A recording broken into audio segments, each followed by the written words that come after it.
Het gloednije café en cafetaria Prins in Hartje Kalmersweg is zo goed als klaar. In juli baande de keuken uit en daar kwam zo'n soort rekenroute bij vrij dat het pand compleet strip worden moest.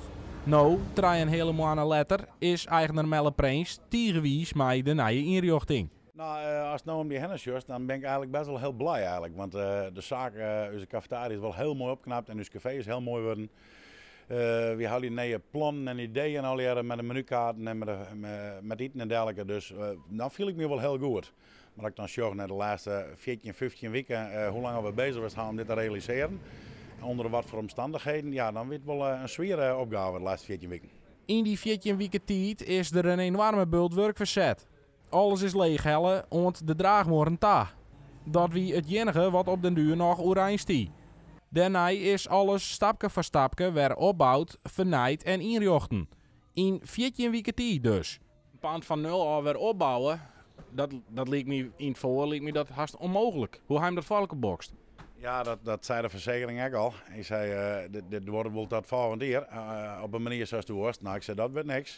Ik zei, we gaan voortdurend planga's los. Ik zei, wat we zelf doen, kunnen we zelf het slopen en braken en het oproemen.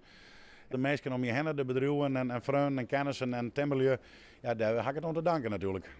De laatstnemenden hebben haar neffens Prins voor de volle 180% inzet. De eigenaar zelfs wie er ook van moas betiet tot jongens let, maar het wie het wurg. Alles is vernaaid en kan op korte termijn weer iepen. Maar wanneer is die iepening? We zitten met corona, dus de grote mensenmassa's is op het moment net wenselijk. We hadden een hele nieuwe manier van werken. We hadden nieuwe ovens, nieuwe bakwan, nieuwe machines.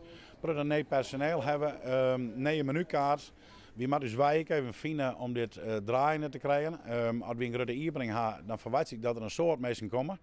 Ja, we wilden net voorin versoepen natuurlijk en alle jaren dat het al misgaat. Dus we bouwen dat rustig gewoon op. Zodra we hier klaar binnen, gaan we langzaam geven iepen, zodat we wennen kennen aan alles.